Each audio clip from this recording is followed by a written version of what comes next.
All right, let's talk about one of the biggest, most dangerous myths in business today. This idea that success has to look a certain way. You know what I'm talking about? We're just flooded with these images of overnight billionaires and viral founders. But what if that whole picture? What if it's just a carefully constructed illusion? What if chasing that image is the very thing that's actually holding you back from finding real, sustainable success? And yeah, even happiness. So get this. To kick things off, let me tell you something I heard from the marketing head of a major luxury car brand. He said, people aren't buying our cars for the driving experience anymore. They're buying them for the unveil video. Just let that sink in for a second. The most important part isn't the feel of the engine, it's not the freedom of the open road. Nope, it's the 15-second clip for social media where they pull a silk sheet off the hood. That one little moment of validation from other people has become more valuable than the thing itself. This is a huge red flag, a symptom of a much bigger problem that so many of us are falling into without even knowing it. Okay, so how do we get out of this trap? That's what we're going to map out today. First up, we're going to put a name to the enemy, the success illusion. Then we'll look at a much better way forward by exploring 4 paths to a kind of success that's actually meaningful to you. After that, we'll get super practical with something called the capability equation, the real engine of growth. We'll see why focusing on the fundamentals will always beat chasing fame. And I'm going to leave you with one final question that might just change how you think about everything you're building. So let's start by really dissecting this beast, the success illusion. We're living in a time where everything, business news, our social feeds, even our own dreams, is shaped by this super narrow and honestly pretty toxic idea of what it means to win. But what are we actually celebrating here? You know, what's so wild is the massive disconnect between how things look and how they actually feel. We see a huge funding round and we celebrate it, right? But we don't talk about the fact that the founder now probably has to take a salary from their own company and justify every single dollar they spend. We cheer for the magazine covers, but we ignore the crippling pressure to keep up that perfect image. We get obsessed with follower counts and these insane valuations. These are just vanity metrics, and they often lead to this deep, dark feeling of being a fraud or just not being good enough. We're chasing someone else's highlight reel while completely ignoring the brutal and often miserable reality behind the scenes. And this quote just hits the nail on the head. This comes from a founder who, by any rational measure, had already made it. He was running this quiet, under-the-radar B2B business, making a fantastic profit. He had financial security, but then he felt that pull. He started thinking, okay, what's next? And the answer he came up with was fame. So he pivoted into a direct-to-consumer brand. He got the media attention, the articles, all the recognition he thought he wanted. And his conclusion? His quality of life tanked. He found himself compromising his own values just to please the crowd, just to stay in the spotlight. He got the fame, but he totally lost the joy in what he was doing. And that's the thing, isn't it? This game of chasing approval from other people, it's unwinnable. It's like being stuck in a swamp. The second you get that magazine cover, you're already stressing about getting the next one. The moment you hit 1 million followers, you start thinking you need 2 million. It's just this endless, exhausting cycle. And the more you flail around trying to prove you're worthy to everyone else, the more you lose sight of who you are, and you just sink deeper into a business and a life that doesn't even feel like your own. So if chasing what everyone else wants is a swamp, how do you get out? Well, you stop playing their game. You find a completely different path. And that journey starts when you throw out the world's definition of success and start creating your own, which means you've got to get really honest about your personal why. Why are you really doing this? Now, this is a pretty radical question in a world that is obsessed with scale, right? We're taught that business has to mean big. If you're not growing like crazy, you're failing. But what if that's just flat out wrong? What if success can be small and profitable? What if it can be stable and just fulfilling? What if the main goal isn't to take over the world, but to build a good life? Okay, this framework is a total game changer. It basically lays out 4 totally different end goals for an entrepreneur. First, you've got the path of identity. This is all about self-expression. The win here isn't about the money, it's the very act of becoming a founder. Then there's the income path. This is about stability. You're not trying to build a billion-dollar unicorn, you're just building a solid engine that pays for a great life. Third is financial freedom. Here, the business is a vehicle. It's the tool you use to build assets so you can buy back your time and make work optional. And finally, you have the legacy path.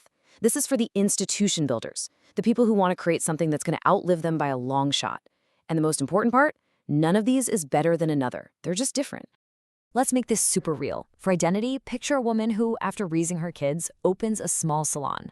The day it opens, she feels this incredible pride because for the first time, her family doesn't just see her as a mom, but as a business owner. She's earned their respect. That's the win. For income, think about a home caterer who just loves to cook. She earns 20,000 rupees a month. It's not some venture-backed startup, but that money gives her total financial autonomy. She doesn't have to ask anyone for anything. That's the win. For financial freedom, imagine a business owner who just methodically uses his profits to buy up commercial properties. After 10 years, the rent from those properties is more than enough to support his family forever. The business set him free. And for legacy, think of a founder who isn't just worried about next quarter's numbers, but is building systems and a brand so strong that it'll still be around, creating value 100 years from now. The whole point is to figure out which of these wins you are actually playing for. Okay, so you figured out your why. You know which of those 4 paths feels right for you. Now we gotta talk about the how. And this is where we run into the second great myth of the startup world, the one that trips up so many people before they even get started. It's the myth about money. I really want you to hear this. This might be the single most important idea we talk about today. We've all heard that saying, it takes money to make money. And look, that's true if you're an investor. Your job is to put capital to work. But if you're a business owner, an operator, the person who's actually building the thing, your money-making tool isn't money, it's capability. So what on earth is capability? Well, it's not just one thing. It's the whole engine of your business. It's your skills. Can you actually sell? Can you manage people? Can you market? It's your strategy. Do you have a clear plan? It's your product. Is it actually any good? It's your systems. Are your operations efficient? And it's your team. And here's the absolute key. Money just acts like an amplifier. If your capability is strong, money is like rocket fuel. But if your foundation of capability is weak, pouring money on it is like watering a desert. It just vanishes. And there's this perfect story about a super sharp 21-year-old kid that illustrates this.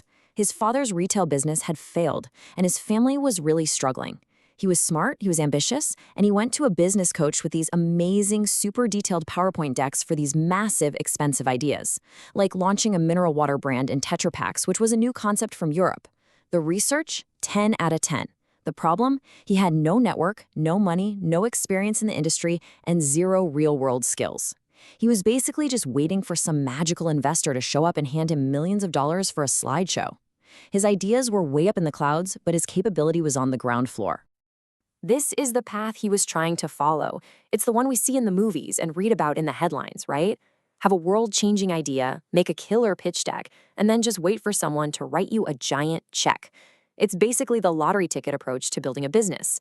It makes for a great story, but for almost everybody, especially if you don't already have connections or wealth, it is a direct path to failure. Now, in contrast, this is the path of reality. After a long talk, the 21-year-old had this light bulb moment. He changed his focus from how do I build a billion-dollar brand to how can I earn 2 lakh rupees a month just to support my family. The whole game changed for him. Instead of dreaming about Tetra Paks, he got a sales job at a real estate company. What was the plan? Learn the tough skill of selling, build a network from scratch, make some commissions, and create a stable financial base for himself. He made the choice to build his capability first. He was earning the right to dream big later on. And this is so important. The capability first path is not about thinking small, not at all. It's about being smart. It's about building the muscles you're going to need to carry the weight of that big dream when the time finally comes. You build the foundation one brick at a time, one skill at a time, so that when you do get the chance to build your skyscraper, it doesn't just collapse on itself. You prepare for the dream so you're actually ready when it shows up. Okay, let's start pulling all of this together. We've talked about defining your why, those 4 paths, and we've talked about the how, that capability equation, and it all leads to the single, really powerful conclusion. A real, lasting, fulfilling business is built on substance, not on sizzle. Now look at this slide, because what it prioritizes is so interesting. In this age of personal branding and going viral, we often get this completely backwards. We think the brand is everything, but a real business, one that lasts, is built from the inside out. It starts with a genuinely great product or service. That is non-negotiable. Then you build the systems to deliver that quality over and over again. Then comes the strategy to guide your growth. The brand, the marketing, the fame, that's the final layer. It's just an amplifier for the value you've already created. It is not the source of it. I just love this metaphor because it captures everything we've been talking about so perfectly. If you are focused only on the outcome, the money, the fame, the valuation, you are literally chasing a shadow. You're never going to quite catch it, and you're going to wear yourself out trying. But if you just turn around and focus on walking forward, on building your capability, on creating real value, on serving your customers, the shadow just follows you. It has no choice. Success becomes a natural result of what you do, not some frantic, desperate chase. And this, right here, is the ultimate prize. It's not about being in a magazine or getting a round of applause at some conference. The real win, the truest sense of freedom, comes from inside you. It's that quiet confidence you have when you know you've built something real, something with substance. It's freedom from that swamp of needing everyone else's approval. It's just knowing your own worth, on your own terms, without needing anybody else to sign off on it. We have covered so much ground today, from the illusion of what success looks like to the real foundation of capability. But it all comes back to this. It all boils down to one simple but incredibly important question that only you can answer for yourself. The noise of the world is so loud, isn't it? It's the headlines, the social media feeds, the latest VC trends. It's what your family and friends expect from you. It is constantly screaming at you, telling you what you should want. But the voice of your soul, that's much quieter. It's that inner knowing of what actually fulfills you, what lines up with your values, which of those four paths is truly yours. The most important work you will ever do as an entrepreneur and just as a person is learning how to tune out all that noise so you can finally hear that voice. Because in the end, there's no universal scorecard for this stuff. The only person who gets to define what success means for you is you. So give yourself the permission to ignore the noise, trust your own voice, and go build the business and the life that is authentically, unapologetically, and successfully yours. Thanks for being here.